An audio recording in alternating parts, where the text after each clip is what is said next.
Hello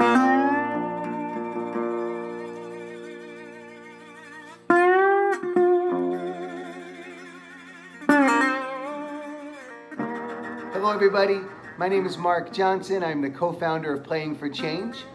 We started Playing for Change back in 2000 with myself and my co-founder Whitney Kroenke. And Playing for Change was born out of the idea that no matter how many things in life divide us, they will never be as strong as the power of music to bring us back together again.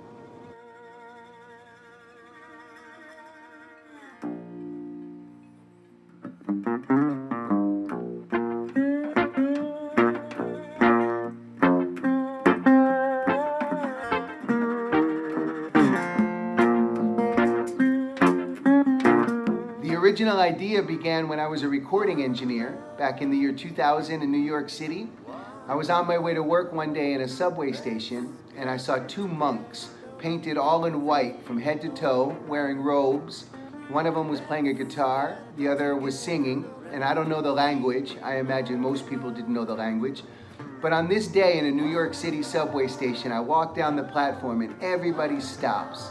The whole place, nobody gets on the train, everybody's watching this music.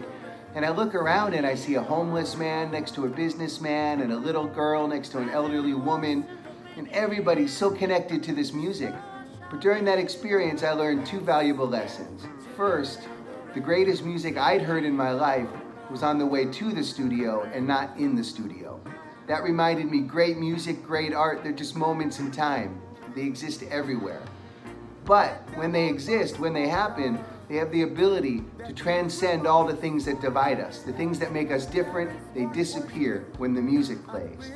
And that was the core element that drove us to create the Playing for Change project, to explore the power of music, to reconnect all of us to the one group we're all a part of, the human race.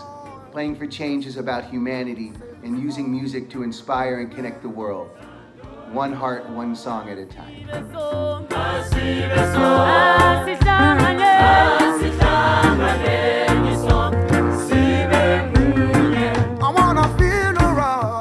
Hey, this is Whitney Kroenke, co-founder of Playing for Change. As we started traveling around the world recording musicians that had, for lack of a better term, fallen through the cracks of our normal musical world. At the time, you know, when this was about 20 years ago, and we were filming and recording street musicians and indigenous musicians, and this is pre-YouTube and pre-iPods and iPads and sharing videos, and we were recording musicians that people weren't getting to see or hear. It grew from that into a viral community where people from around the world were able to quickly share the videos, share the music, and then, you know, feel connected to something larger than themselves.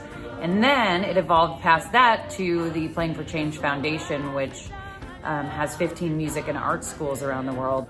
Our work is important during times of crisis because of its true nature of bringing people together. With PFC, we are all coming together with one shared, I don't want to say goal, but it's one shared heartbeat. Get together and feel alright.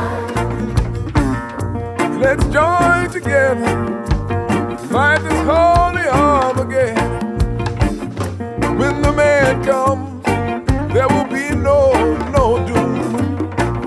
We really are hopeful and excited to continue to do the work, providing our students and their communities with what it is that they need. And currently, right now, a lot of them, being in extremely rural, poverty-stricken areas, are in need of, they needed basic education about COVID, they needed and still need masks, they need water, they need supplies. So our focus right now is to meet those basic needs.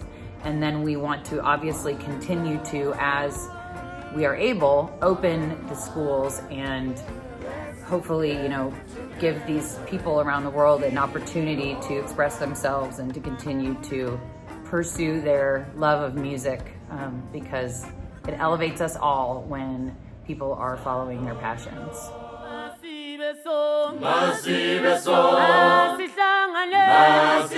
Masihlangane, sibe munye.